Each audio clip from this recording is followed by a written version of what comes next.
Bonjour à tous, bienvenue sur Révolution Influence, la collaboration née entre le podcast Révolution Influence et le magazine Influence. Pour les présentations, je suis Karine, la fondatrice de Révolution Influence, le premier podcast dédié au marketing d'influence. J'ai lancé cette émission en septembre 2018 dans le cadre de mon agence de relations médias, Papagayo Communication.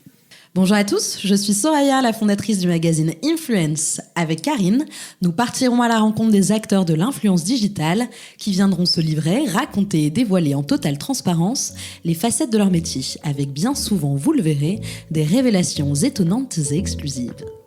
Les influenceurs, ces vedettes des réseaux sociaux. J'ai 30 ans et je suis chef d'entreprise et influenceuse. 630 millions de vues. Ils font les beaux jours sur la toile. Bienvenue chez YouTube. Welcome to YouTube. Habitué des interviews et notamment politiques, aujourd'hui nous avons le plaisir de recevoir Hugo de la chaîne YouTube Hugo Décrypte. Depuis plusieurs années, cet étudiant de Sciences Po réalise des vidéos, des contenus pédagogiques pour décrypter des sujets d'actualité. Il s'est illustré dans le paysage médiatique, notamment en interviewant le président de la République Emmanuel Macron. Au micro de Révolution Influence, Hugo revient sur l'évolution des médias, l'évolution des formats d'information proposés au grand public et comment sa chaîne YouTube devient un média à part entière. Nous vous souhaitons avec Soraya une très bonne écoute et à bientôt pour un nouvel épisode de Révolution Influence. Bonjour Hugo, merci d'avoir répondu présent pour cet épisode en collaboration avec le média Influence. Tout d'abord, avant de commencer l'interview avec Soraya, est-ce que tu peux nous dire Hugo ce que tu fais un petit peu sur le web pour te présenter aux auditeurs qui ne te connaîtraient pas? Bien sûr, bonjour à tous, j'ai 22 ans, je suis du coup youtubeur, enfin créateur de contenu même plus largement parce que je suis pas que sur YouTube. J'ai lancé une chaîne YouTube il y a 3 ans et demi qui s'appelle Hugo Décrypte, qui vise à rendre l'actualité accessible aux jeunes. Quand je dis jeunes, c'est très large, ça peut être, moi je dis en général de 15 à 25 ans, après il y a des plus jeunes et des plus vieux qui suivent la chaîne, en général les 15-25 ans, via des formats de résumés d'actualité, de reportages, on fait des actus du jour maintenant sur Instagram, donc voilà, on développe plein de contenus différents. D'accord. Alors oui, tu l'as dit, tu as créé ta chaîne YouTube il y a 3 ans et demi, mais ce que les gens ne savent pas, c'est que bien avant, tu étais déjà sur le web. Est-ce que tu peux nous en dire un peu plus sur ton parcours ? Parce que bien même avant d'être intégré à Sciences Po Paris, il me semble quand tu étais lycéen, nos chemins se sont croisés et tu étais déjà finalement influenceur avant l'heure. Est-ce que tu peux revenir aux prémices de tes premiers pas sur le web ? Oui, bien sûr. Alors influenceur, je sais pas, mais c'est vrai que avant Hugo Décrypte et avant cette chaîne YouTube, j'avais déjà testé des choses et je faisais déjà des choses notamment dans le domaine des médias. Alors à une toute petite échelle et c'était quand j'étais au collège ou au lycée dans mon temps libre. Mais assez rapidement, à la fin de mon collège, j'avais lancé un site internet qui s'appelait Radio Londres sur lequel des jeunes pouvaient écrire et être publiés. Donc moi j'écrivais des articles, mais il y avait aussi une centaine de rédacteurs, essentiellement des lycéens, qui pouvaient eux aussi écrire des articles. Donc ça a commencé avec ça, et c'est vrai que du coup il y a un intérêt pour cet univers des médias depuis longtemps.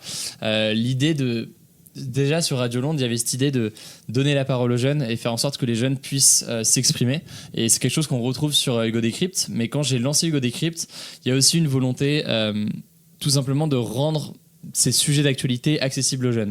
Donc c'est pas tout à fait la même dimension. Radio Londres, il y avait le truc de donner la parole aux jeunes. Hugo Décrypte, c'est avant même de donner la parole aux jeunes, il faut qu'ils soient informés et donc leur donner envie de s'y intéresser. C'est un côté pédagogique en fait. Exactement. C'était un côté pédagogique et du coup voilà, ça a commencé effectivement avant la chaîne. Alors, quel type aujourd'hui de contenu, tu as commencé à répondre à la question, tu publies sur Hugo Décrypte, c'est essentiellement de la vulgarisation. Comment tu définis ton travail sur la chaîne YouTube ? C'est de l'information, on considère ça comme de l'information et avec moi d'ailleurs j'ai un journaliste à temps plein depuis janvier qui est salarié, qui travaille avec moi sur tous les formats. On a plusieurs types de formats, on a des décryptages qu'on peut avoir sur YouTube, donc on va prendre un sujet d'actualité, ça peut être ce qui se passe à Hong Kong en ce moment, on en fait une vidéo de 7-8 minutes pour essayer d'y voir plus clair. Ça peut être des résumés d'actualité comme on fait tous les dimanches avec les 5 actus de la semaine qui sont résumés en 10 minutes. Ça peut être des reportages, parfois parfois des reportages assez longs d'ailleurs. On entend souvent que sur YouTube, sur Internet pour les jeunes, il faut faire du format court, etc. C'est plus le cas aujourd'hui. Ça peut être pertinent de faire du format court, mais ça peut être aussi très pertinent de faire du format long. Et donc on fait des reportages qui font jusqu'à une demi-heure. Le dernier là, c'était sur les gagnants du loto, c'est un reportage avec des millionnaires qui ont gagné le loto, et ça a très bien marché. Et puis voilà, après il y a des interviews aussi qu'on a pu faire. On va peut-être en reparler après. Et sur Instagram, du coup, c'est différent. C'est des résumés d'actualité. Tous les soirs, un format de diaporama avec les 5 actualités du jour, résumé, du coup, ça se lit en même pas 2 minutes. D'accord. Et justement, sur ton parcours, peut-être que Soraya avait une question, parce que vous avez fait la même école, comme tu le disais. Effectivement, on a ce point commun. Hugo, tu es à Sciences Po Paris, toujours en Master 1, Master, tu commences en Master 2. Master 2, du coup, ouais. Voilà. Moi, quand j'étais étudiante, j'étais également dans le web, sur Minute Buzz. Et c'est vrai que mes professeurs et les intervenants à Sciences Po n'étaient pas du tout familiers avec le web. Et quand ils l'étaient, ils avaient quand même une certaine distance, voire une appréhension pour le digital. Et une appréhension qu'on retrouvait même aussi sur les bancs des amphis de Sciences Po, où les étudiants, mes camarades, ils avaient plus envie de travailler pour le print, de travailler pour des grands médias. Twitter c'était un peu la poubelle des médias. Il y avait vraiment le web était clairement fustigé. Comment ça se passe aujourd'hui à Sciences Po à ce niveau-là? Comment est-on youtubeur sur les bancs de Sciences Po Paris? Je pense que ça a évolué, pas à 100%. Il y a toujours, évidemment, que ce soit au niveau des intervenants, au niveau des étudiants, des gens qui seront sur un modèle plus traditionnel. Et après tout, pourquoi pas, parce que ça existe encore et ça reste un domaine important. Mais ça a quand même pas mal évolué. Il y a notamment, je pense, même dans le cadre des intervenants, de plus en plus d'intervenants issus davantage du numérique et de ces sujets-là. Donc ça a évolué. Après, c'est vrai qu'il reste du chemin à faire et c'est toujours peut-être vu comme moins prestigieux d'avoir une chaîne YouTube plutôt que d'avoir un média plus traditionnel, ou être rédac chef d'un magazine papier contre être patron d'un média en ligne. Voilà, il y en a un qui est peut-être un peu plus prestigieux que l'autre pour beaucoup de gens. Après, le fait d'être youtubeur et étudiant à Sciences Po en parallèle, comment expliquer ça? Au début, c'était assez étonnant parce que je pense que je devais être probablement le premier youtubeur qui était étudiant à Sciences Po et à se lancer en tout cas en parallèle à ses études. Après, quand on regarde un peu, Swan Périssé, qui est youtubeuse, a fait Sciences Po aussi. Il y a pas mal d'influenceurs, ça se compte sur les doigts d'une main, on n'est pas non plus des centaines, mais il y en a quelques-uns qui commencent à émerger de grandes écoles et notamment de Sciences Po. Et je pense que c'est très bien, ça montre aussi la diversité de ce qu'on peut faire. Sciences Po, c'est pas que pour faire de la politique, on peut faire plein d'autres choses et je pense que c'est une bonne chose. Et aujourd'hui, quel est le regard de Sciences Po ou des grandes écoles par rapport à vos carrières justement sur le web? Est-ce qu'il y a peut-être des cours aussi sur le digital? Alors moi, je suis en master en communication. On a des cours effectivement sur le sujet, mais ce qui est intéressant, c'est que sur dans certains domaines, certains cours qui sont très liés aux réseaux sociaux. Et d'ailleurs, souvent les intervenants sont assez souvent preneurs d'avoir une discussion plutôt qu'un cours magistral où le prof sait et les étudiants vont écouter. Et je pense que c'est très bien. Donc il y a beaucoup de cours que j'ai typiquement ce semestre où les intervenants en début de séance, en début d'année, nous ont dit voilà, moi du fait de mon expérience dans ce domaine, j'ai plein de choses à vous délivrer, mais c'est aussi un domaine qui bouge beaucoup et vous avez aussi beaucoup à nous apporter. Et du coup, c'est très intéressant d'avoir cet échange-là sur un milieu qui bouge autant. Et puis sinon... Non, Sciences Po relaie ce que je fais. Je pense qu'encore une fois, ils sont contents d'avoir d'autres profils qui peuvent émerger, autres que des profils plus politiques ou plus traditionnels, qui font partie de Sciences Po aussi, mais qui sont assez connus. Oui, ça les met aussi en lumière d'une certaine manière. Exactement, ouais. Et puis finalement, dans ton audience, j'imagine qu'il y a beaucoup d'élèves de Sciences Po. D'élèves, oui. Il peut y en avoir. Après, je ne saurais pas le quantifier. Après, il y en a en général qui s'intéressent à l'actualité. Ce qui est intéressant, c'est qu'au début, ceux qui suivaient ma chaîne, c'était effectivement des gens, logiquement, parce que je partage ma chaîne à mon lancement, donc c'est des gens qui sont à Sciences Po, puis autour de Sciences Po, puis qui veulent tenter Sciences Po. Et aujourd'hui, quand je croise des abonnés ou quand je discute avec des gens, c'est de moins en moins, c'est plus le cas en fait. Non, c'est ceux qui suivent la chaîne, c'est des lycéens, des étudiants qui sont étudiants parfois dans des choses qui n'ont rien à voir et qui justement veulent essayer de comprendre un peu l'actualité parce qu'autrement ils s'informent pas nécessairement, quoi. Et est-ce qu'il arrive que certains professeurs te fassent des retours sur des contenus justement écoutez Hugo, vous avez oublié ça sur tel fait d'actualité? Non, c'est pas arrivé. Par contre, ce qui est intéressant, c'est qu'on a certains il y a certains intervenants avec qui après je suis potentiellement amené à travailler parce que ils travaillent dans des agences où il peut y avoir des liens. Donc de ce point de vue-là, c'est assez drôle aussi. Et aujourd'hui, pour revenir un petit peu sur la création de tes contenus, tu disais, tu parles à de nombreux jeunes qui ne s'informaient pas forcément de manière traditionnelle. Et du coup, tu permets aussi à des jeunes à s'intéresser à la vie politique. On le sait, il y a beaucoup de désengagement chez les jeunes à la politique. Est-ce que selon toi, la télévision et les journaux plus traditionnels ont du mal à attirer l'attention de ces jeunes-là. Et toi, est-ce que cette plateforme donc, qui est YouTube te sert à justement capitaliser et aller vers ces jeunes et leur redonner goût un petit peu à la politique ? Ouais, bien sûr. Moi, comme je disais, sur ma chaîne aujourd'hui, ceux qui me suivent et ceux que je continue à viser, c'est pas justement l'étudiant à Sciences Po, c'est n'importe quel jeune, quel qu'il soit, parce que je considère que c'est important de s'informer sur ces sujets-là, même si jamais c'est pas notre principal centre d'intérêt. Moi, logiquement, je suis pas en train de dire tous les lycéens devraient être passionnés de politique, c'est pas du tout ce que je dis, mais être au courant un minimum de ces sujets, ça peut être intéressant, et d'ailleurs au-delà des sujets politiques. Au niveau des médias, je pense qu'effectivement il y a une sorte de fossé qui s'est créé entre beaucoup de médias traditionnels, et j'en parle assez souvent, et il y a plusieurs raisons qui peuvent être vues. Il y a déjà une question de format qui est évidente, c'est-à-dire que la presse papier ou il y a plein de formats qui ne collent pas à la façon dont on consomme et on s'informe ou on consomme du contenu aujourd'hui. Et typiquement, c'était intéressant de voir, il y avait Léna de Léna Situation qui était interviewée sur France Inter il y a quelques jours. Je ne sais pas si vous avez vu cette interview, mais c'était intéressant parce qu'il y a une séquence où elle dit justement je comprends pas le principe de la télévision et je comprends pas l'idée de devoir attendre pour un programme à une heure précise. Et pour moi, en disant ça, elle a illustré parfaitement ce que pense toute une génération, sa génération et même ma génération. On doit avoir quelques années d'écart.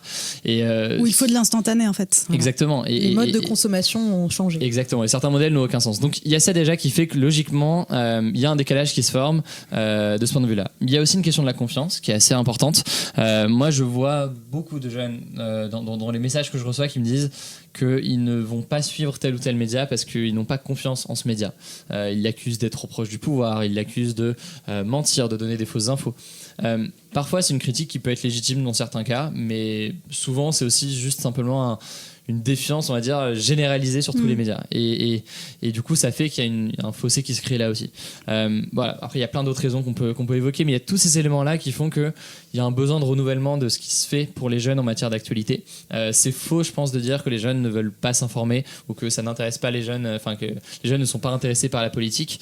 Il y a eu un bond là aux dernières élections du vote des jeunes aux élections européennes. Donc, ça montre qu'il y a quand même peut y avoir ils ont des engagement, exactement, sur l'écologie, sur plein de choses, et sur ces sujets-là justement ils attendent d'être informés et d'être informés de la façon dont ils consomment d'autres contenus par ailleurs, quoi. Ils sont habitués à aller sur YouTube ou Instagram, donc il faut leur proposer du contenu là-dessus. Et donc finalement, donc il y a la confiance, on l'a bien compris, mais les formats aussi, c'est quelque chose qui revient souvent. En introduction de ce podcast, tu as parlé d'une idée reçue qui disait qu'en fait, seuls les formats courts avaient du succès. C'est faux sur YouTube, par exemple. Est-ce que finalement, ton travail, aujourd'hui, il attire les jeunes parce qu'en fait, le contenu est bon, soit, mais en termes de format, tu fais des choses très différentes selon les plateformes. On le voit sur Insta, on le voit sur YouTube. Il y a quand même un vrai travail de fond sur la conceptualisation du format, les 5 idées, le débat, etc. Est-ce que c'est une des clés selon toi ? Totalement. Si demain un média traditionnel va sur Instagram ou sur YouTube pour faire exactement la même chose que ce qu'il fait dans son premier média, ça ne fonctionnera pas et ça n'aura aucun intérêt. Donc c'est évident que de mon côté, il y a un gros travail sur le format, sur la façon dont ça va être en termes d'esthétique, en termes d'écriture aussi beaucoup. On n'en a pas trop parlé, mais il y a aussi une volonté, moi, dans chacune des actus que je vais rédiger, que ce soit un texte de 2 phrases sur un sujet ou que ce soit une vidéo qui dure 10 minutes, de se dire, est-ce que tout ce que je publie sur la chaîne est compréhensible pour n'importe qui ? C'est-à-dire n'importe qui, même un collégien qui a 13 ans. Est-ce qu'on est au collège ? Oui, on est au collège à 13 ans. Oui, ouais, presque. Un collégien un collégien qui ne s'informe pas du tout sur ces sujets-là, est-ce qu'il va comprendre ce que je dis quand je parle de telle ou telle chose ? Et donc il y a un gros travail, une grosse attention qui est portée là-dessus, ce que ne font pas forcément tous les médias. Et là aussi, il y a un décalage. Après, il y a l'idée aussi de prendre le meilleur de chaque réseau social et de se dire typiquement Instagram, c'est pas que de la photo. Et nous, ce qu'on fait, alors il y a des photos pour chaque actu, mais c'est essentiellement du texte. Et nous, on s'est dit, je me suis dit, ok, YouTube, ça grandit bien, on a nos formats, c'est cool. Maintenant, moi, je passe beaucoup de temps sur Instagram. Ma génération, on passe beaucoup de temps sur Instagram. Qu'est-ce qu'on peut faire sur Instagram pour informer les gens? Faut pas voir Instagram comme quelque chose en plus d'un autre média. Faut voir ça comme un média à part entière, y compris sur l'actualité. Et donc là-dessus, on a réfléchi à plein de formats et on a abouti à ce format qui aujourd'hui grandit très bien. On prend quasiment 1000 abonnés par jour sur le compte Insta, donc ça grandit très très bien et ça prouve du coup qu'on peut faire de l'information pour les jeunes et ça peut fonctionner. Et justement, tu parles des plateformes. Moi, je travaille pour une équipe de e-sport qui s'appelle Vitality. Je pense que beaucoup de jeunes connaissent et ils utilisent, les joueurs utilisent Twitch, qui est une plateforme de streaming. On le voit par exemple sur Fortnite ou encore sur Rocket League. Et toi, tu as réalisé un débatton sur Twitch, donc où la cible est quand même très très jeune. C'est en général des moins de 18 ans. Aujourd'hui, est-ce que pour toi, cette plateforme est bien pour la politique et est-ce que selon toi, les politiciens devraient y aller pour s'adresser justement aux jeunes et les intéresser, les engager sur leurs idées? Twitch, effectivement, je pense que c'est une plateforme très très intéressante et ça fait longtemps que je veux me lancer dessus. En fait, chez moi, j'ai tout le matériel que j'avais acheté pour me lancer sur Twitch il y a maintenant 1 an. Ce que j'ai pas pu faire par manque de temps à l'époque et encore aujourd'hui, c'est pas évident. Mais il y a énormément de choses qu'on peut faire sur Twitch et c'est la plateforme de live aujourd'hui. Je connais pas les stats exactes. Certains diront peut-être que YouTube fait plus d'audience ou je ne sais quoi, mais Twitch est quand même vu comme la plateforme de live et il y a plein de choses qu'on peut faire, il y a plein de choses déjà qui se font. Et aujourd'hui, selon toi, il va bientôt y avoir les municipales. Est-ce que tu sais s'il y a des politiques qui s'intéressent déjà à cette plateforme? Est-ce que tu as des... Je pense... Moi, j'imagine pas aujourd'hui, et même pas avant 2022, en tout cas, des candidats se mettre sur Twitch. C'était encore trop tôt. Je pense qu'il faudra typiquement, de la même façon que sur YouTube, on a eu des youtubeurs politiques avant d'avoir Mélenchon ou d'autres politiques eux-mêmes qui vont y aller. Sur la plateforme. Ouais, je pense qu'il faut attendre un peu qu'il y ait plusieurs... il y a une chaîne YouTube qui s'appelle Acropolis qui fait des commentaires en direct d'actualité, des questions gouvernement, de plein de choses. Faut attendre qu'il y ait peut-être plusieurs acteurs de ce type-là qui arrivent sur Twitch avant que les politiques eux-mêmes s'y mettent. Je pense que c'est trop tôt. Après, qui sait, si demain Mélenchon s'y met, je pense qu'il arrivera à avoir de l'audience et ça fera parler. Il y a des gens qui vont s'y mettre après. Mais pourquoi pas, faudra voir. Twitter dans tout ça, là. Est-ce que Twitter a encore sa place sur le suivi de débat, les suivis de live? Twitter, même moi, je le vois en termes d'utilisation de mon côté. Je l'utilise... Je tweete un peu des trucs un peu plus perso, les coulisses de ce qu'on fait sur la chaîne. Je pose des questions sur les choix des sujets. Je demande aux gens quel sujet est-ce qu'ils veulent. Donc il y a plein de choses comme ça que je fais sur Twitter. J'utilise peu, voire pas Twitter aujourd'hui comme en tant qu'Hugo Décrypte. D'ailleurs, mon pseudo c'est Hugo Traverse. C'est mon nom, c'est pas le nom de ma chaîne.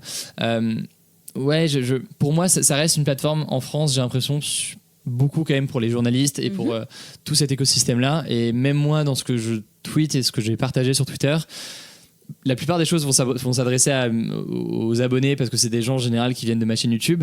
Mais il y a aussi pas mal de tweets qui vont être un peu plus pro, qui vont être un peu plus pour s'adresser aux autres journalistes qui me suivent ou à des agences ou à ce genre de choses. Donc quel avenir? Pour moi, c'est dur de dire. C'est surtout via Instagram. Typiquement, entre un Instagram et un Twitter, pour moi, je privilégie Instagram parce que je peux faire mes résumés d'actu sur Insta et ça marche très, très bien. Du live. Et aujourd'hui, tu parlais un petit peu de tes abonnés. Quelle est ton audience? Est-ce que tu sais un peu les chiffres? Ouais. Alors... pour faire très simple, l'immense majorité des abonnés ont entre 15 et 25 ans. Si on précise un peu plus, c'est essentiellement des lycéens, des étudiants qui ont entre 18 et 22 ans. Donc typiquement le lycéen qui va passer le bac, qui commence à s'informer parce qu'en plus il va pouvoir voter pour la première fois.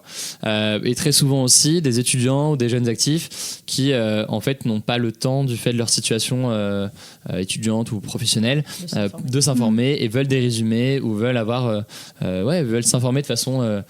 ou même d'ailleurs passer quand on regarde un reportage sur le loto, c'est simplement aussi s'ouvrir à un sujet, se plonger en profondeur, mais ça peut être assez divertissant aussi parce qu'on essaie d'avoir des sujets assez accrocheurs de ce point de vue là.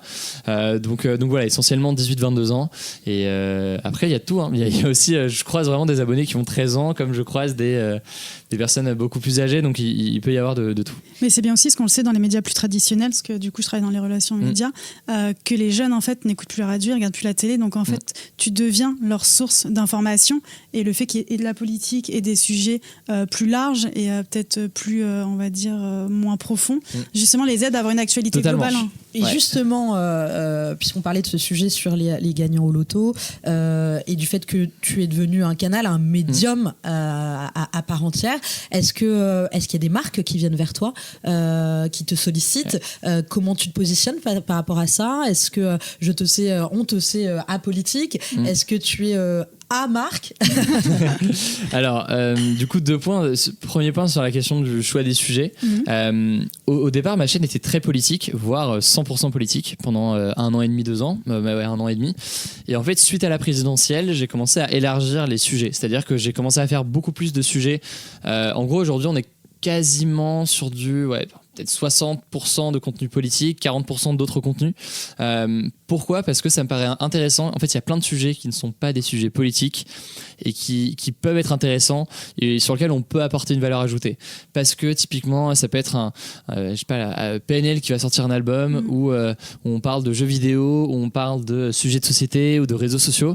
Et on va prendre ces sujets et on va essayer d'avoir une valeur ajoutée, donc apporter quelque chose en termes d'information qui n'est pas juste Instagram supprime les likes, mais voir derrière concrètement qu'est-ce que ça implique, qu'est-ce que ça veut dire, poser toutes ces questions là et ça peut permettre du coup évidemment d'attirer davantage de jeunes parce que un jeune qui est super actif sur Instagram et qui voit cette actu là, il voudra cliquer pour en savoir plus, mais derrière en plus on peut apporter des éléments qui je pense sont intéressants pour les jeunes. Après sur la question des partenariats, logiquement, et du fait d'ailleurs de l'élargissement des thématiques qu'on traite sur la chaîne sur Instagram depuis quelques temps, on est très sollicité par différents acteurs et notamment des marques pour faire des partenariats, ce qui est indiqué évidemment très clairement quand ça en est un et c'est très large dans ce que ça peut être. J'ai pu travailler avec Universal, avec Alliance, avec des médias type L'Étudiant avec qui on va beaucoup travailler cette année. Donc c'est très très large en termes de sujets. Et ce sont des partenariats rémunérés. C'est des partenariats rémunérés systématiquement sur ce genre de choses. Et en fait, surtout, ce qui est intéressant, c'est que c'est très large en termes de thématiques, en termes de thématiques et même en termes de format. Donc, on peut faire, dans les partenariats qu'on peut faire un partenariat dans les actus de la semaine et intégrer une sorte de 6e actualité avec le partenaire. On peut faire une vidéo dédiée. On peut faire un post sur Instagram avec ce même format d'actu du jour en diapo, mais avec un partenaire. Donc, ça, on l'a fait avec Universal par exemple. On peut suivre un événement en direct en story. Donc on peut imaginer plein de choses et sur plein de thématiques différentes et là où nous on a de la chance de ce point de vue là et c'est ce qui me permet aussi de recruter et d'avoir une équipe, c'est que niveau partenariat en termes de thématiques on peut faire beaucoup de choses et en termes d'audience, on a une audience qui est assez unique, qui est très curieuse, très très engagée sur le contenu parce qu'on a plusieurs milliers de commentaires par jour sur chacune de nos publications sur Instagram avec 200 000 abonnés, donc ça fait un engagement très important et ça logiquement aussi j'ai lancé ça et les débats et tout sur la chaîne sans penser que ça allait entraîner ça, mais logiquement ça intéresse aussi des partenaires. Et justement, alors tu dis plus de 1000 commentaires sur les posts Insta, plus de 200K abonnés sur Insta, plus de 500K sur YouTube. 400K. Je te le souhaite très rapidement, c'est 500K. C'est ce qu'on appelle la loi de l'attraction, ça va venir tout de suite, tu vas voir. Pour revenir à ça, oui, justement, j'imagine que c'est très très difficile de répondre à tout le monde, de lire tous ces commentaires. Tu es entouré professionnellement, tu l'as évoqué au début de ce podcast, tu as évoqué la présence d'un journaliste. Hugo Décrypte aujourd'hui, c'est une team. Comment ça s'est fait, de qui tu t'entoures, raconte-nous tout. Et au final, c'est un peu comme une rédaction en fait. Au final, tu réinventes la télévision. Totalement. Alors justement, pour effectivement impossible de lire tous les commentaires aujourd'hui sur Insta, là, je prends l'exemple du débat d'hier qu'on a posté sur notre post d'actu du jour. On a eu quasiment 6000 commentaires ou 5500, donc impossible de tout lire. Dans le même temps, on n'a jamais demandé aux médias de lire les commentaires. C'est clair, totalement.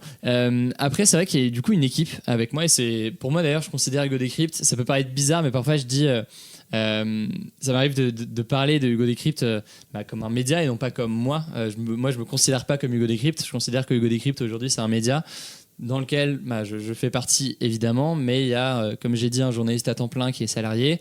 On va probablement recruter un second bientôt. On a 3 monteurs, on a quelqu'un qui bosse avec moi sur les partenariats. Donc il y a une équipe aujourd'hui et heureusement pour pouvoir produire tous ces contenus-là.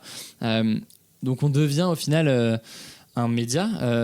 D'ailleurs, est-ce que n'importe quel youtubeur n'est pas un média? C'est toute une discussion qu'on peut avoir. Ça dépend de ce qu'on entend par média, mais je considère aujourd'hui que Hugo Décrypte, c'est un média d'information pour notre génération. Et c'est très bien que ça évolue comme ça, parce que le fait de... Je peux pas incarner tous les formats. D'ailleurs, ça m'intéresse pas fondamentalement. Si y a un format qui fonctionne bien sans avoir à l'incarner, c'est très bien. Je veux dire, je vais pas être là pour être là et pour faire de la figuration. Donc, on a développé, je sais pas si on va en parler, mais on a développé des formats dans lesquels je ne suis pas présent et qui marchent. D'ailleurs, c'est très bien. Ils marchent aussi bien que les autres formats. Donc, c'est quand même super intéressant à voir. Et du coup, en termes d'entourage professionnel, il y a un journaliste. Ouais. Un journaliste, 3 monteurs, une personne sur les partenariats, de temps en temps un ou une stagiaire quand des gens sont motivés et qu'on peut les accueillir.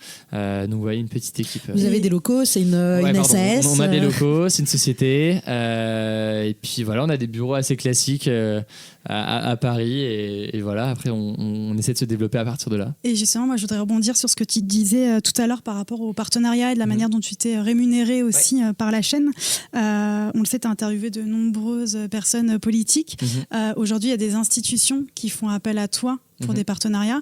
Et il y a eu, il y a quelques temps, plusieurs messages sur les réseaux sociaux, notamment par rapport à Thibaut InShape et sa collaboration avec l'armée. Toi, quel est ton regard par rapport à ces partenariats et quel est ton regard sur le fait que des institutions politiques puissent se servir des influenceurs, des youtubeurs pour faire passer leur message? Ouais. Alors c'est un sujet qui est effectivement très délicat, et d'ailleurs pour bien clarifier la chose, quand j'ai fait des interviews de politiques, que ce soit alors Emmanuel Macron il y a quelques mois, mais même Benoît Hamon, enfin il y a Manon Aubry, plein de politiques que j'ai pu interviewer récemment. C'est pas des interviews qui sont rémunérées, en aucun cas, jamais. De toute façon, tout partenariat que je fais est indiqué clairement, donc les gens le sauraient autrement. Par contre, moi, typiquement, j'ai été amené à faire un partenariat avec l'Éducation nationale. Un partenariat qui consistait en une vidéo que je faisais sur ma chaîne, où je donnais des conseils personnels sur comment développer des projets en parallèle à ses études, parce que j'avais déjà lancé justement Radio Londres quand j'étais au lycée, donc je revenais sur cette expérience, comment gérer son temps, comment monter une asso, comment faire tout ça. Et ça me paraissait intéressant justement parce que il n'y avait pas une dimension politique. Il y avait pas, j'ai pas parlé du ministère, j'ai pas parlé du ministre ou de réforme en cours. J'ai parlé simplement de mon ressenti personnel, et donc ça me semblait intéressant de le faire. Je dis que c'est un sujet délicat parce que souvent déjà, alors dans le cas de Thibaut, je sais pas parce que je suis pas allé voir, mais parfois c'est pas forcément indiqué très clairement que c'est un partenariat, et logiquement il faut que ce soit très bien indiqué. Oui, puis c'est la loi en plus de ça. Totalement. Et justement, après, au-delà de tout ça, au-delà de cette dimension légale, fondamentalement, ça dépend. L'armée ou n'importe quelle institution va faire de la communication. Soit elle va la faire avec des spots publicitaires, de la télévision, de la radio, ou bosser, maintenant ça se fait de plus en plus avec des influenceurs. Là, c'est vraiment libre à chaque youtubeur de prendre cette décision et de se dire s'il veut faire ou non, quoi. C'est-à-dire qu'il y a une responsabilité de chacun à savoir s'il doit le faire, s'il veut le faire. Et voilà, typiquement dans le cas du service national universel, moi je l'aurais pas fait à titre personnel, et j'ai fait des vidéos d'ailleurs sur le sujet qui permettent de montrer ce qui va être mis en place et pourquoi est-ce que c'est critiqué, donc permettent de montrer tout ça, et du coup pour moi c'est inconcevable de faire un partenariat dessus, parce que les gens attendent de moi de pouvoir montrer un positionnement aussi, l'objectivité, exactement, et de pas au même titre qu'ils l'attendent d'un média. C'est la raison pour laquelle finalement c'est difficile de mettre une règle universelle là-dessus, parce que peut-être que Thibaut lui se considère comme un influenceur et pas comme un média, et que finalement sa communauté attend pas de lui de l'objectivité mais des convictions. Est-ce que ce serait pas là la différence entre un média et un influenceur? En fait, pour moi, ça dépend surtout de comment chacun voit la chose, et là où il y a un problème, c'est qu'il y a certains typiquement même le service national universel, certains influenceurs qui ont accepté, je leur en ai pas parlé donc j'en ai aucune idée, mais potentiellement ou même à l'avenir, certains influenceurs vont accepter un partenariat avec une institution politique sans savoir ce qui se cache derrière, sans savoir la dimension politique, sans savoir ce que ça engendre, pourquoi est-ce que c'est critiqué, enfin, toutes ces dimensions-là. Et je pense que c'est important, en tout cas, que chaque youtubeur ou influenceur, pour qu'il puisse prendre une décision responsable vis-à-vis d'un partenariat, c'est important qu'il ait ces éléments de compréhension de ce qui lui est proposé. Et ça, pour faire ça, le plus important, c'est le dialogue. Il faut aussi que les agences, si jamais ça passe par des agences, soient transparentes avec les influenceurs et leur disent bien qu'est-ce qui se cache derrière pour qu'il n'y ait pas de mauvaises surprises. Et après, voilà, c'est libre, encore une fois, à chacun de le faire ou non. Moi, typiquement, le SNU, je n'aurais pas fait et ça aurait été inconcevable, mais certains peuvent le faire. Et justement, tu dis que toi, le SNU, tu ne l'aurais pas fait. Toi, aujourd'hui, comment tu choisis tes partenariats avec les marques ? Quels sont tes critères ? Il y a pas mal de critères qui peuvent entrer en compte. Il y a certains partenariats qui se font parce que c'est évident. Typiquement, l'étudiant avec qui je travaille cette année, c'est en cohérence totale avec ce que je fais avec sur la chaîne, donc c'est intéressant. Il peut y avoir la question de l'opportunité que va offrir un partenaire, c'est-à-dire que au-delà de la rémunération, si ça peut permettre d'avoir accès à des éléments intéressants, de partir à un endroit, tourner quelque chose, il peut y avoir une dimension éditoriale qui peut être intéressante. Mais l'essentiel, c'est tout simplement d'un point de vue déontologique et on en revient à la question de la responsabilité par rapport à notre contenu, par rapport au message qu'on veut véhiculer. Et il y a eu des erreurs, moi je le vois à titre personnel que j'ai pu faire. Je donnerai pas de nom de marque parce que ça n'a aucun intérêt, mais il y a peut-être 2 ans de ça, il y a eu 1 ou 2 partenariats que j'ai pu faire, que j'ai regretté après coup, parce que j'avais pas pris la mesure de ce que ça engendrait, de comment ça allait être reçu, du message que ça pouvait véhiculer derrière ce que moi j'avais en tête. Donc on peut pas... Je veux dire, c'est très dur de ne pas faire d'erreur là-dessus et c'est très compliqué parce qu'on est tout le temps sollicité et parfois certains partenariats, et ça peut arriver qu'on les accepte, ensuite qu'on se dise, ou alors qu'on publie, qu'on dit ah mince, j'avais pas vu cette dimension, et donc ça peut arriver de le regretter, mais il faut être le plus vigilant possible. Et moi depuis plusieurs mois maintenant, je bosse avec quelqu'un qui travaille sur les partenariats pour moi et pour d'autres youtubeurs, et ce qui me permet d'avoir un autre regard et de pouvoir aussi échanger là-dessus avant de prendre une décision. Donc quelqu'un qui te conseille aussi par rapport à ça. Exactement, ce qui nous permet d'être plus efficace quand on a des sollicitations, mais aussi de pouvoir prendre une décision, de se dire ce client, enfin cette marque, on veut bosser avec elle, on veut pas bosser avec elle pour telle ou telle raison. Et est-ce qu'il vous arrive, est-ce qu'il t'arrive aussi d'avoir des envies de travailler avec certaines institutions, certaines marques et de les solliciter ? Ça peut arriver relativement rarement parce qu'on a déjà beaucoup de propositions et de demandes, donc et c'est quand même une chance, on n'a pas ce besoin d'aller chercher des partenaires nous-mêmes. Après, ça peut arriver dans certains cas très précis où il y a une opportunité intéressante, mais rarement dans ce cas-là, c'est pas forcément pour des partenariats rémunérés, ça peut l'être, mais c'est aussi simplement parce que Production de contenu. voilà, je veux faire un reportage sur tel sujet, typiquement sur le reportage sur les gagnants du loto. Moi, c'était pas un partenariat, c'était pas rémunéré par la FDJ, ce qui nous a permis de traiter le sujet comme on voulait, y compris avec typiquement les critiques qu'on pouvait adresser au fonctionnement de tout ça aujourd'hui. Mais je suis allé les voir, je leur ai dit on a envie de faire un reportage là-dessus. Ils nous ont, on s'est vus, ils ont accepté de nous ouvrir les portes de tout ça, et voilà, ça nous a permis de faire ce reportage. Et tout à l'heure, tu disais que voilà, tu avais des regrets par rapport à certains partenariats. Est-ce que ton audience, et du coup, est-ce que les commentaires étaient vindicatifs ? Est-ce que tu as des personnes qui t'ont dit non, là, est-ce que c'est ça qui t'a fait prendre en compte ce que c'était ? C'est ça qui fait réaliser qu'on a fait une erreur. C'est-à-dire qu'on peut avoir des doutes, mais c'est toujours pas forcément... Enfin, il y a même certains partenariats où moi, ça m'arrive de me dire, mais est-ce que ça se fait ou pas ? Et au final... j'ai littéralement aucune critique sur la chaîne et je réalise que c'est moi qui psychotais sans raison, et à l'inverse il peut y en avoir d'autres où effectivement il y a des erreurs qui sont faites, et c'est très important qu'il y ait des retours de la communauté là-dessus, et c'est une chance énorme de pouvoir certains peuvent voir ça d'un mauvais œil et se dire que c'est un peu la police qui va dire ça oui ça non, mais après pour moi c'est un bon indicateur de ma communauté, de ce qui leur plaît, de ce qui les intéresse, et donc pour moi ça me convient très bien, quoi. Oui, tu es une jauge instantanée aussi. Exactement. C'est ça qui est plaisant. Alors, ton média, ta chaîne est apolitique, mais ta communauté ne l'est pas. Justement, comment tu gères un peu les réactions parfois virulentes de cette partie de ton audience qui peut être, elle, très politisée, et très engagée, et très virulente parfois aussi? Il peut y avoir de tout effectivement sur des sujets politiques, notamment dans le cadre d'élections. C'est-à-dire qu'à chaque fois qu'on approche d'une élection, je vois une sorte de montée en puissance dans les commentaires, dans tous les sens. Hein. Mais on sent une certaine tension parce que chacun a potentiellement son candidat favori. Pas forcément de là à militer parce que je pense qu'il y a très peu. C'est une minorité des gens qui me suivent qui sont des militants, mais on peut avoir quand même ce côté un peu plus virulent. Ça fait partie du truc, c'est-à-dire que les gens sont aussi du coup beaucoup plus attentifs au contenu qui est produit et même ça peut se jouer vraiment à la moindre phrase qui est mise dans une vidéo qui pourrait sous-entendre que je soutiens un candidat ou une candidate ou que que je suis pour ou contre telle ou telle chose.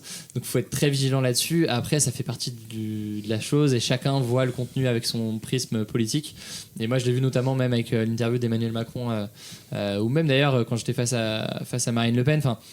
Il y a eu plusieurs séquences où cette dimension-là ressort et c'est normal, ça fait partie du truc. Et du coup, est-ce que comme en télévision, tu donnes un temps de parole à chacun sur ta chaîne YouTube ou pas? Ouais. Exactement. Parce que finalement, c'est très très réglementé dans un média le temps de parole. Et est-ce sur que tu t'infliges entre guillemets? Est-ce que tu respectes ça sur Hugo Décrypte? J'essaie de le faire le plus possible, notamment lors des élections européennes. C'est ce qu'on a essayé de faire le plus possible en mettant déjà des résumés des programmes. Alors on n'a pas pu faire tous les candidats parce que c'était impossible. Donc on a fait sur les 5 principaux partis, des résumés des programmes des candidats. Et en fait, aussi début mai, on a lancé une émission hebdomadaire en live où on recevait des candidats chaque semaine. Et donc là, on a essayé le plus possible, mais c'était pas évident d'avoir un bon, d'avoir au maximum le spectre politique, comme on avait fait pendant la présidentielle. Et c'est pas évident parce que typiquement, si je prends le cas de Jordan Bardella, donc tête de liste du Rassemblement National, lui était partant pour venir, en tout cas le Rassemblement National était partant, mais les dates ne collaient pas du tout avec les créneaux qu'on avait, parce que c'était une émission chaque mercredi, eux ils étaient en meeting tout le temps, donc voilà, il y a cet élément qui est assez dur à gérer. On essaie de faire au mieux. Aujourd'hui, je fais plus d'interviews politiques sur ma chaîne, en tout cas pour le moment, sauf dans certains cadres très précis de reportage. Mais au moment des élections, typiquement les prochaines élections présidentielles, on fera, si en tout cas les candidats le veulent bien, tous les candidats, et je pense qu'on fera en sorte de bien préparer la chose pour avoir le temps de le faire. Et que ce soit égalitaire entre chaque personne. Ouais. Mais est-ce que c'est toi, du coup, qui te l'inflige, entre guillemets, ou c'est YouTube, ou est-ce que YouTube... donc c'est toi qui te... YouTube ne dit rien de ce point de vue-là. YouTube ne dit rien, donc c'est vraiment moi. Après c'est vraiment un truc qui... Pour le moment. On verra comment ça se régule. Mais ce serait très compliqué à réguler parce que... Très, très compliqué. Dans le cas de YouTube, le problème, c'est qu'il y a... Ok, je peux diffuser tous les candidats, mais fondamentalement, si YouTube voit qu'une vidéo marche mieux qu'une autre, ils vont la mettre en premier. Bien sûr. Voilà, typiquement, même l'interview du président de la République va être peut-être plus poussée que l'interview de Benoît Hamon ou de Manon Aubry. Donc, à partir de là, logiquement, ça entraîne un déséquilibre. Et voilà, faut rentrer dans un truc ultra technique. YouTube n'a pas le droit de pousser les contenus politiques. Mais c'est ultra complexe. Donc, je pense qu'il y a un bon bout de temps avant que ce soit régulable et régulé. Mais après, pourquoi pas, hein, ça pose aussi des questions et il faut voir comment ça pourrait fonctionner. Mais le fait est qu'aujourd'hui, ça c'est libre et toi, c'est par éthique que tu veux fonctionner bien sûr. De la sorte. Même vis-à-vis de... Au-delà de l'enjeu éthique qui est important, c'est aussi vis-à-vis des gens qui me suivent, de pouvoir leur proposer un maximum de candidats et qu'ils puissent avoir le choix et que je leur dise pas non c'est que chacun s'y retrouve aussi ce candidat ou que ce candidat, il faut qu'ils aient le choix et du coup il faut leur proposer un maximum de contenu. Bien sûr. Justement en parlant de YouTube, je t'ai vu il me semble il y a 2 ou 3 ans sur la scène de Google du fameux événement du Brandcast. J'étais très fière d'ailleurs. et j'ai eu la chance également de te revoir aux côtés au micro de Justine Rist il y a quelques semaines sur la scène de YouTube. Quelle relation on entretient en tant que youtubeur avec YouTube, avec la plateforme, et quelle relation tu entretiens toi en tant qu'étudiant à Sciences Po Paris avec les GAFA? Chaque youtubeur a sa relation avec YouTube. J'ai l'impression que YouTube essaie le plus possible maintenant de développer ce qu'ils appellent des partner managers, donc des partenaires chez YouTube qui vont pouvoir t'aider chez tes youtubeurs sur tes problèmes de monétisation, tes problèmes de toute question que tu pourrais te poser. Je pense qu'il y a encore de toute façon beaucoup de chemin à faire de ce point de vue-là, mais il y a typiquement vis-à-vis des autres plateformes, moi YouTube est la plateforme avec laquelle j'ai le plus de contacts, avec avec lequel j'ai le plus d'échanges et de ce point de vue-là, c'est très très bien et c'est très bien d'avoir cet échange-là. Après, logiquement, dans le cas de si grosses plateformes, c'est pas évident de pouvoir être en contact régulier avec tous les youtubeurs. Il y a littéralement des milliers de youtubeurs aujourd'hui. C'est pas forcément évident à gérer. Il y a toujours des problèmes de clarté sur des choses, sur la monétisation, sur l'algorithme, sur tout ça. Et ça c'est un problème dans une certaine mesure parce qu'on se retrouve à avoir des contenus démonétisés sans savoir pourquoi. Enfin, ça peut entraîner plein de choses. Moi là-dessus d'ailleurs, j'ai eu l'occasion typiquement d'avoir des rendez-vous avec les équipes de monétisation de YouTube et de pouvoir leur dire les problèmes que je vois aujourd'hui, que je vois aussi chez d'autres créateurs et qui me posent souci selon moi. Donc ils sont à l'écoute. Après, je veux dire, il y a plein de choses aussi, j'ai l'impression qu'ils ne peuvent pas nous dire parce que typiquement l'algorithme, ils vont pas nous dire ça fonctionne comme ça. Voilà les 3 choses à faire pour être en tendance, pour être sur la page d'accueil. Et c'est normal, c'est normal. Mais voilà, au moins Sachez ils qu'on va mettre ça en ont... teasing de ce podcast. C'est un secret bien gardé comme Coca-Cola et sa recette, quoi. Exactement. Mais c'est normal, sinon la plateforme n'aurait repartir en vrille. Bien sûr. Justement, en parlant d'algorithme, est-ce que le mot algorithme et le mot média sont compatibles? C'est pas évident. Il y a ce truc d'ailleurs même, je pense qu'un média aujourd'hui qui est présent en ligne ne peut pas faire de business model sur 5 ans et se dire dans 5 ans on a telle audience. Pour moi ça n'a aucun sens parce que vraiment moi je vois typiquement je parlais d'Instagram tout à l'heure, il y a quelques mois on gagnait peut-être, donc il y a 1 an on gagnait peut-être 200-300 abonnés par jour. En ce moment on en gagne 1000 par jour, mais fondamentalement je saurais pas expliquer concrètement pourquoi est-ce qu'on est. C'est quoi le déclencheur? Donc on a eu des changements de design et tout, mais là sur les dernières semaines on a explosé et je saurais pas l'expliquer en fait. C'est-à-dire que j'ai pas les éléments. Il y a probablement quelque chose au niveau de l'algorithme. Il y a je sais pas, ou juste un effet boule de neige aussi qui peut être existant. Mais parce que la chaîne est de plus en plus médiatisée aussi, voilà. De plus en plus de médias traditionnels parlent de vous aussi. Ça peut être ça, mais fondamentalement il y a ce truc de si on est sur YouTube, si on est youtubeur et tout ça. On peut imaginer une croissance exponentielle, en tout cas qui va de plus en plus vite. Mais concrètement, quand est-ce que ça va arriver? Avec quel contenu? Parfois, il y a des choses, moi j'ai des vidéos qui vont exploser sans le comprendre. C'est-à-dire que YouTube va la mettre en page d'accueil, je ne sais pas pourquoi. Ou alors même des contenus que j'ai publiés il y a 2 ans qui vont ressortir et faire des centaines de milliers de vues en quelques jours alors qu'ils n'étaient pas... Ils étaient complètement enterrés parce que ça faisait longtemps qu'ils avaient été publiés. Donc ce genre de choses, on ne peut pas les prévoir, ce qui fait que la croissance d'un média de ce type-là, c'est aussi dur ça vous avance avec une inconnue, quoi. Exactement. Une inconnue présente. Le modèle de rémunération de YouTube, il est à la vue. On va pas revenir en détail dessus. Quand tu travailles, quand tu fais des partenariats, est-ce que du coup, ce modèle de rémunération est utilisé également? Est-ce que tu peux t'engager sur un nombre de vues ou est-ce que c'est des choses que non, vous ne faites pas? Vous êtes payé à la mission, au cachet? Alors, on est payé à la mission. Après, je suis en mesure sur certains formats de garantir quasiment un nombre d'audience. Typiquement sur les actus de la semaine, donc format qu'on poste chaque dimanche, ça fait des mois qu'il n'a pas fait en dessous de 100 000 vues. Donc je suis en mesure de dire avec une assurance quasi sûre aux différents partenaires que s'ils postent sur ce format-là et qu'ils font un partenariat avec moi sur une de ces vidéos-là avec une 6e actu de la semaine, il n'y a pas de risque. Enfin, genre, en tout cas, a priori, ils feront au moins 100 000 vues. Donc, au final, c'est un peu sur la performance. Mais voilà, après, non, en général, il y a un tarif qui est fait et il n'y a pas de variation en fonction du nombre de vues. T'as interviewé du coup le président de la République, Emmanuel Macron, Marine Le Pen, mais comment ces interviews ont vu le jour? Est-ce que c'est eux qui sont venus te chercher? Est-ce que c'est toi qui les as démarchés? Et comment t'as un peu préparé ces interviews? C'est que Barack Obama l'avait fait en 2016 avec 3 youtubeurs américains. Nous, ça arrive en 2019 en France. Est-ce que toi, tu t'es inspiré de ce qui s'était fait un peu aux États-Unis? Est-ce que tu as regardé? Est-ce que ça t'a apporté aussi des clés pour faire ces interviews avec le président? Alors, plusieurs choses du coup à dire. Effectivement, les interviews aux États-Unis m'ont inspiré dans le sens où ça a prouvé que c'était possible. C'est-à-dire que j'étais même en mesure de dire à différents politiques que ça se faisait déjà à l'étranger, donc ça allait venir en France et c'était assez inévitable. Concrètement, alors peut-être si on commence avec l'émission politique face à Marine Le Pen, j'ai été contacté par France 2 qui m'a proposé de prendre part à l'émission, donc émission diffusée sur France 2, sur le sujet de mon choix, où en gros l'idée c'était que j'ai 10 minutes face à Marine Le Pen sur le sujet de mon choix. Donc j'ai fait le choix du sujet des fausses informations qui me tenait à cœur.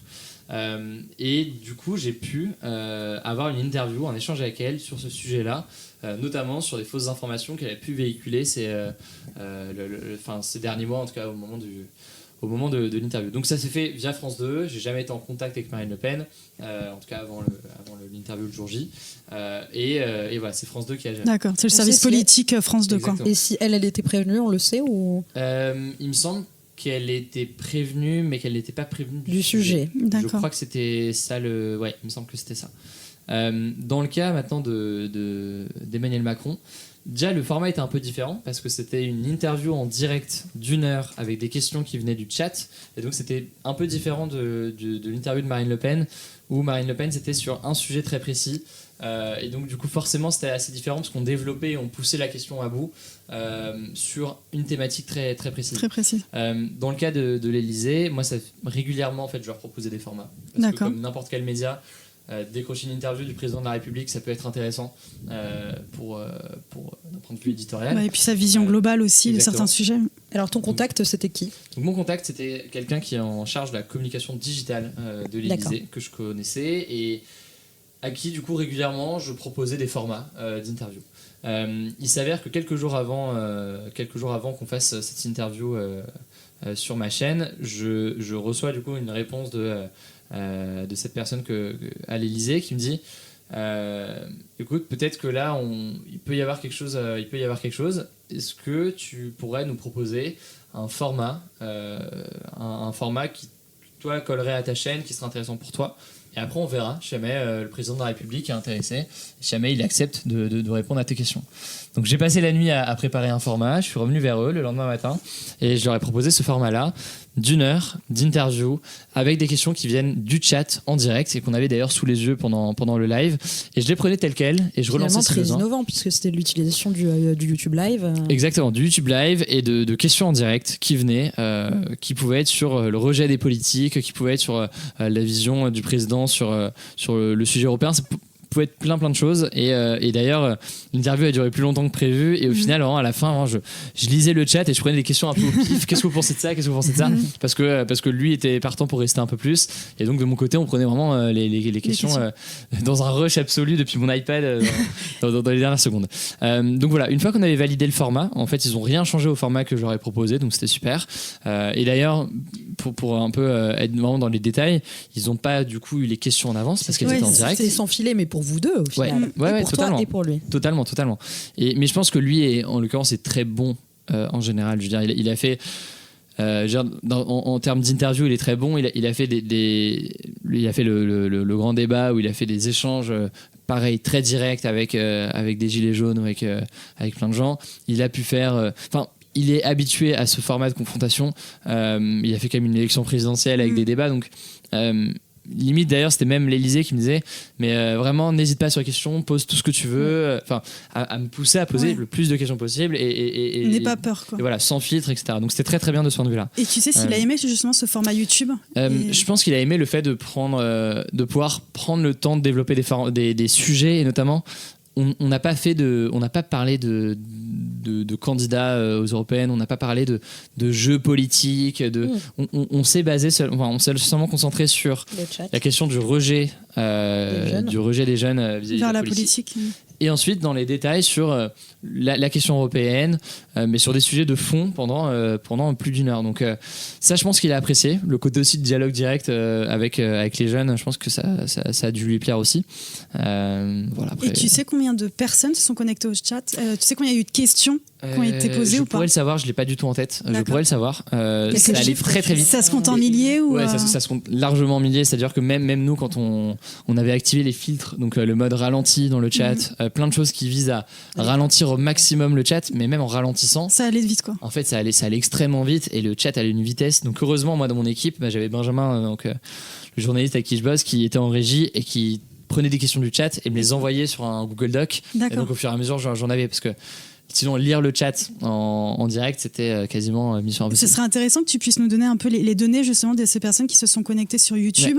Peut-être aussi savoir un petit peu l'audience, leur tranche d'âge, et est-ce que c'est essentiellement que des jeunes ou est-ce que c'était aussi des personnes un petit peu plus matures? Là, c'est évident que l'interview a dépassé largement le cadre de ma communauté parce que BFM TV avait même, il me semble qu'ils ont diffusé les 10 premières minutes en direct à l'antenne, les médias, enfin je veux dire les JT, les médias l'ont repris, donc logiquement il y avait un écho qui allait bien au-delà de ma chaîne, donc ce qui est pas plus mal, hein. Enfin je veux dire, moi typiquement je crois que c'est BFM TV ou je sais plus quelle chaîne d'info m'a justement contacté pour me demander l'autorisation de diffuser l'interview sur leur chaîne. Et je veux dire, j'ai accepté parce que fondamentalement, c'est pas du tout mon audience. Et donc, c'était pas. Et ça peut t'apporter une autre population. Exactement. Donc, c'était pas gênant de ce point de vue-là. Et par rapport au débatton que tu avais fait sur Twitch, c'est quoi les différences que tu fais par rapport à un live YouTube et un live sur Twitch? Et après, je voudrais que tu me répondes aussi par rapport à Obama et les YouTubeurs, quelles étaient les différences? Alors, sur les lives sur Twitch, pour moi, fondamentalement, il n'y a pas beaucoup de différence. C'est-à-dire que le live que j'ai fait sur YouTube, il aurait pu être sur Twitch, ça aurait pas été très gênant. Twitch offre quand même un peu plus en matière de fonctionnalité d'interaction, avec des extensions qu'on peut installer pour faire des votes en ligne, pour faire tout ça.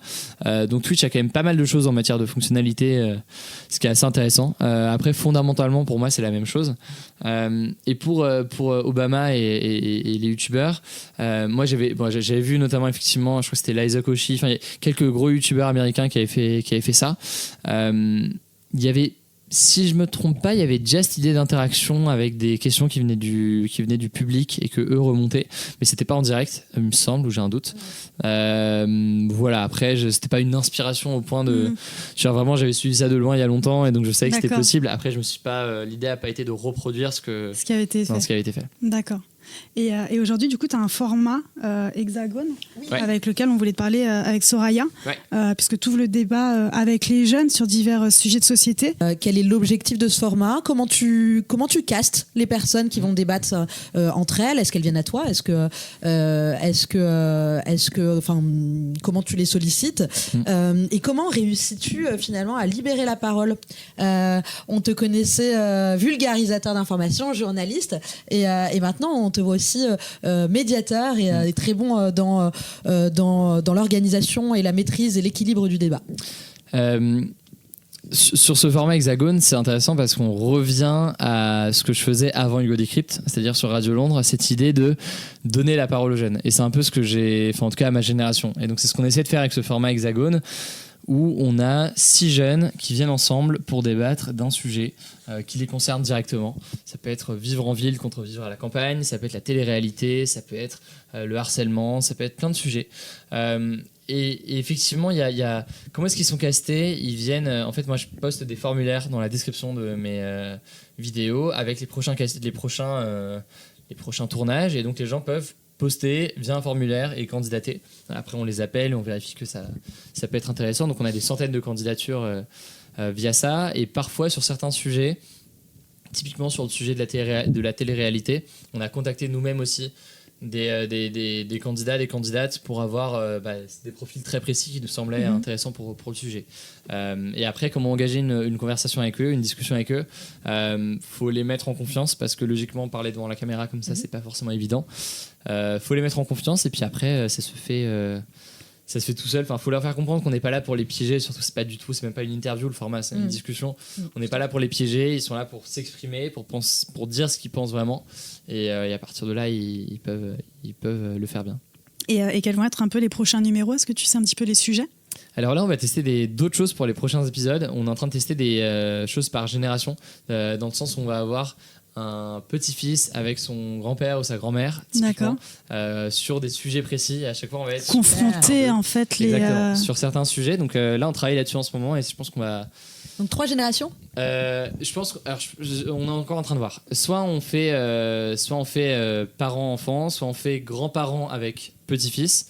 Soit on fait sur 3 générations. D'accord. On est en train de voir, mais je pense que c'est quelque chose qui peut être sur certains sujets, ça peut être bien d'avoir cet échange générationnel et même sur des sujets assez universels, je sais pas, ça peut être sur l'amour, Oui, sur bien l'argent, sûr. sur tout ça. Pas de voir un peu forcément comment c'est évolué. politique. Bien Exactement. sûr. Justement, tant qu'on parle d'âge, est-ce que parfois, finalement, dans cette sphère politique où les jeunes n'ont pas toujours su trouver leur place, et encore moins en tant que journaliste, ce que tu es aujourd'hui, est-ce que il est arrivé qu'on ne te prenne pas au sérieux?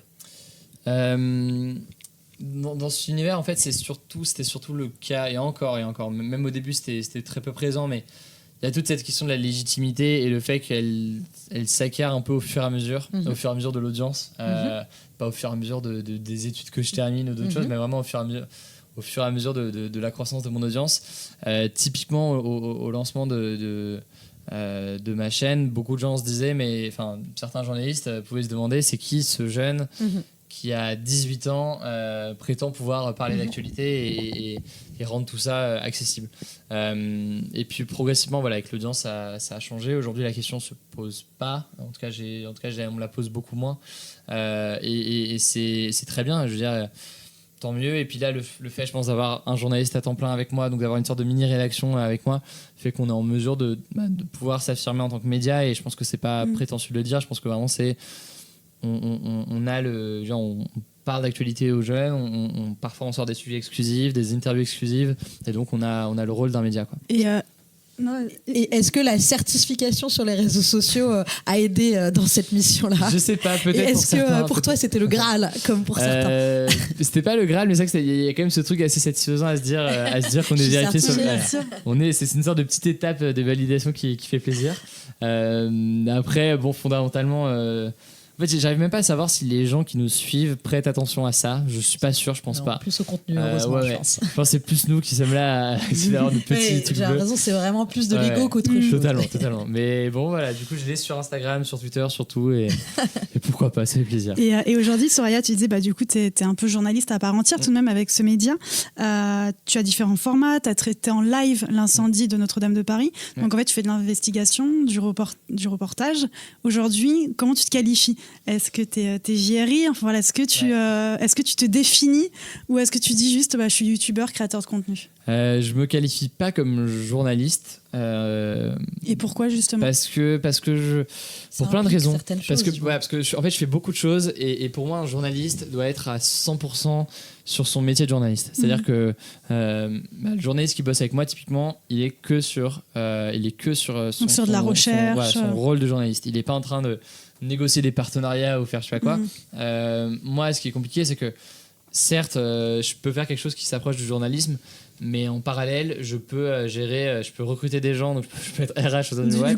Je peux gérer, alors même j'ai quelqu'un qui bosse avec moi là-dessus aujourd'hui, je suis quand même dans la boucle pour les partenariats, c'est à moi de les valider, de dire non, de bosser sur l'aspect créatif, éditorial des partenariats. Donc je suis au croisement de beaucoup de choses, et c'est pour ça que je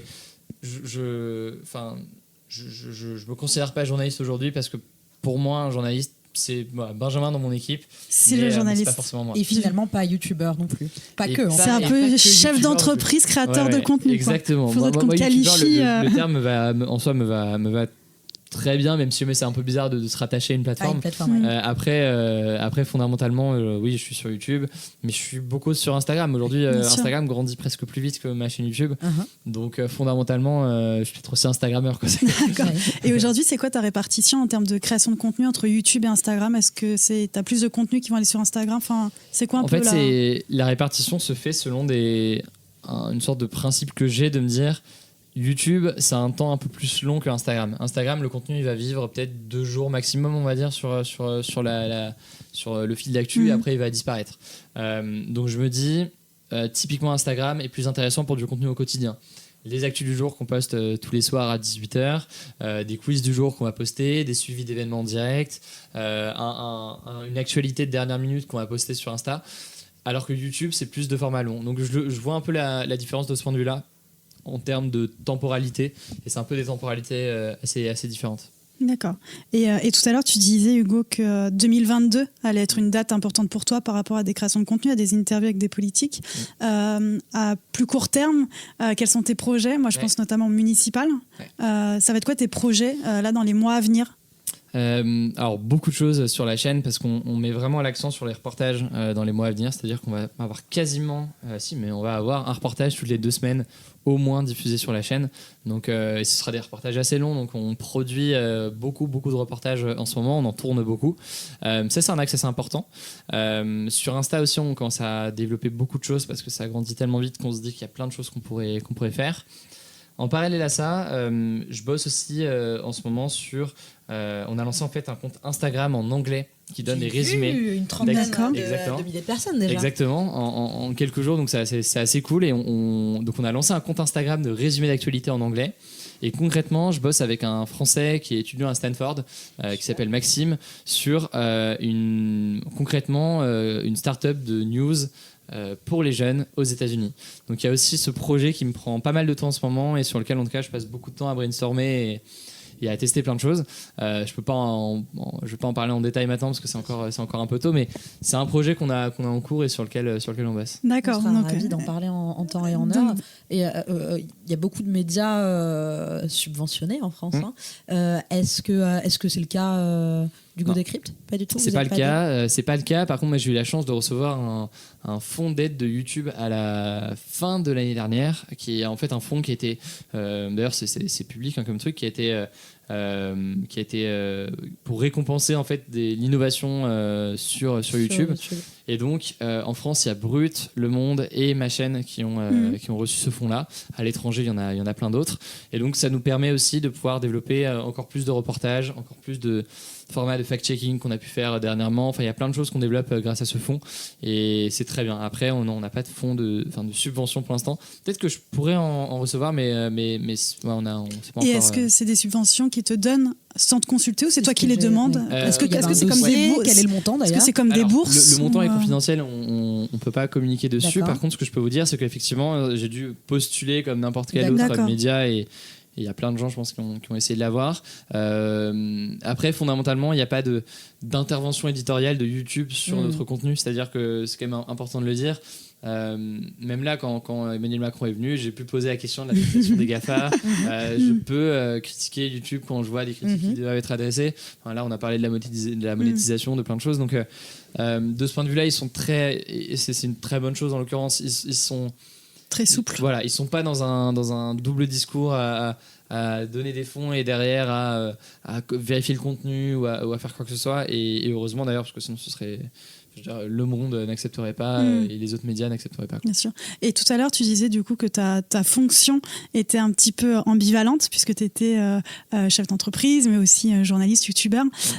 Et tu parlais un peu de tes futurs projets. Est-ce qu'à l'avenir, toi, tu te diriges vers une carrière politique, peut-être de consultant digital en politique ou pas Non, en tout cas, c'est pas ce qui m'intéresse. Je pense que ça pourrait intéresser certains politiques, mais c'est pas ce qui m'intéresse personnellement. T'as déjà eu des demandes ? Non, j'ai pas eu de demande de ce point de vue-là. J'ai eu beaucoup de demandes de la part d'entreprises, par contre, pour les aider sur la création de contenu. Ouais. Exactement. Ce que je n'ai pas fait pour l'instant. Après, s'il y a certaines marques ou certains des éléments qui sont très précis sur un domaine qui me passionne ou pourquoi pas, ça peut être intéressant, mais c'est pas ma priorité aujourd'hui, donc je l'ai pas fait pour l'instant et je pense pas le faire dans l'immédiat parce qu'il y a plein d'autres choses que je développe en parallèle et qui sont plus enrichissants pour moi à titre personnel, quoi. Donc voilà. D'accord. Quelles sont les personnalités aujourd'hui qui t'inspirent ? Intéressant. Souvent c'est un croisement. Alors j'ai pas une personnalité qui ressortirait, mais en fait, c'est un croisement de youtubeurs que typiquement au lancement de ma chaîne, il y avait ce truc d'un Casey Neistat ou de youtubeurs comme ça qui en termes de storytelling, en termes de plein de choses me plaisait beaucoup. Et même si on n'est pas du tout sur le même domaine et que sûr. Même je fais pas de vlog sur ma chaîne, donc c'était pas pareil. J'aimais bien sa façon d'approcher les choses et sa façon de raconter des histoires. Et donc il y a ça, il y a aussi certains médias, même notamment à l'étranger, un Vox, un VOX qui est une excellente chaîne YouTube, qui font un incroyable contenu et qui, moi, du coup, me m'inspirent pas mal parce que dans leurs angles, d'un point de vue esthétique, il y a plein de choses qui sont super inspirants et qui donnent envie de produire du contenu. Donc c'est un mélange de youtubeurs et d'acteurs plus médias qui me donne envie de... Et des personnalités françaises peut-être, des écrivains, Moi j'allais te demander aussi, justement, ça rejoint un petit peu, quels sont pour toi les politiques qui communiquent le mieux sur les réseaux sociaux? Ok. Alors sur les politiques qui communiquent le mieux, alors je pense que c'est indéniable que Jean-Luc Mélenchon sur YouTube a réussi à faire quelque chose. C'est le seul d'ailleurs qui a vraiment réussi lui et d'autres personnes de son bord politique. Tu l'as rencontré? Je l'ai pas rencontré, mais alors si ça se confirme, a priori il y aura un tournage prévu dans le cadre d'un reportage avec lui bientôt. Donc voilà, c'est prévu très bientôt. Donc lui pour moi fait les choses très très bien, quoi qu'on pense sur les idées, il est extrêmement bon et il a au moins le mérite sur ces formats-là il prend le temps, les vidéos sont assez longues, et il prend le temps de parler de politique avec son angle, mais de parler de politique et de fond pendant longtemps. Donc c'est une très bonne chose de voir ça sur YouTube. Après, non, fondamentalement, j'ai pas de... C'est pas que j'ai pas de source d'inspiration, c'est juste que je suis sur un créneau qui est assez particulier et du coup c'est un peu un mélange de plein d'acteurs qui font plein de choses différentes, quoi. D'accord. Et du coup, et sur des auteurs peut-être qui... non, c'est bon. D'accord, ok. Un livre qui t'a inspiré, qui pourrait m'inspirer dans les prochaines semaines. J'aime bien me nourrir des inspirations des autres aussi. Surtout en termes de littérature. En ce moment, je lis moins de romans, de fiction, même de livres en général. Je lis beaucoup d'articles via Medium, par exemple. Oui. Ce qui est intéressant via ces plateformes-là, c'est qu'il y a... En fait, je me mets à... je lis des heures et des heures chaque semaine sur ces plateformes-là parce que ce qui est bien, c'est que Medium, par exemple, déjà, c'est pas que des contenus de start-up ou d'entrepreneuriat ou machin, il y a de tout. Et donc, on peut lire, moi, ça m'arrive de lire des contenus philosophiques ou d'histoire, donc en fait, de culture générale et qui sont très bien écrits et qui, au-delà de ça, l'algorithme de recommandation de Medium est tel que, au fur et à mesure, on se construit en fait des C'est un peu comme notre Netflix de la lecture. Exactement. Mais c'est ça, c'est-à-dire qu'on nous suggère des super articles sur des thématiques dont on a de l'intérêt pour le moment en temps réel. Donc c'est vraiment super là-dessus. Est-ce que, vu qu'on fait une interview sur un podcast, est-ce que tu es familier au podcast? Est-ce que tu en écoutes ou est-ce que c'est pas encore... J'avais même un podcast pendant un moment, mais qu'on a arrêté maintenant et sur d'actualité et tout que je gérais. D'accord. Aujourd'hui, qu'est-ce que j'écoute comme podcast? Alors, paradoxalement, il y a, ou pas d'ailleurs, mais il y a pas mal de podcasts qui sont des podcasts issus d'émissions traditionnelles liées aux médias. Il y a des podcasts comme le podcast Startup qui parle de Gimlet Media, qui parle de la naissance d'une startup aux États-Unis et qui maintenant voit un peu le fonctionnement de tout ça. Il y a un podcast qui s'appelle The Pitch qui parle, donc pour ceux qui sont intéressés par l'univers des startups, où c'est en fait des entrepreneurs qui vont pitcher leurs idées à des investisseurs. Et c'est toujours très intéressant parce que moi, typiquement, notamment dans le cadre de ce projet aux États-Unis qu'on développe, avant, j'écoutais pas du tout ces podcasts-là, mais maintenant, ça m'intéresse parce que c'est lié à ce qu'on fait. Tu vois comment les levées de fonds, comment ils font pour aller dealer, donc c'est ultra intéressant. Le fameux exercice de l'élévateur pitch. Exactement. Donc c'est intéressant de voir tout ça. Donc il y a quelques podcasts comme ça que j'aime bien. Et puis pas mal de podcasts de récits aussi, des serials ou les plus gros comme ça qui sont très cool et qui font passer le temps dans le métro, donc c'est pas mal. Et à titre personnel, pourquoi tu as arrêté ton podcast? Ça te prenait trop de temps? Ça prenait trop de temps essentiellement. En gros, il y avait des choix à faire typiquement et le podcast on le faisait une fois par semaine, donc on a dû l'arrêter par un manque de temps.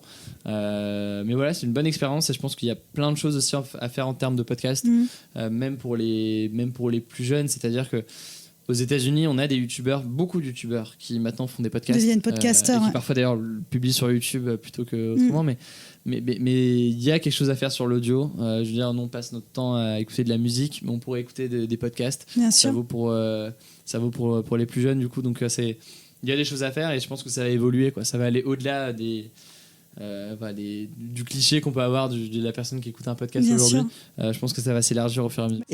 Et Hugo, écoute, merci beaucoup d'avoir répondu à nos questions avec Soraya. C'est le deuxième épisode du coup de Révolution Influence et je te souhaite beaucoup de succès pour la suite en tous les cas. Merci beaucoup. Merci. Merci à tous d'avoir écouté ce premier épisode de Révolution Influence by Papagayo Communication. prochainement, de nouveaux épisodes seront diffusés, donc restez très attentifs sur nos plateformes respectives Instagram qui sont Influence et Papagayo Communication. Je vous souhaite une très belle semaine.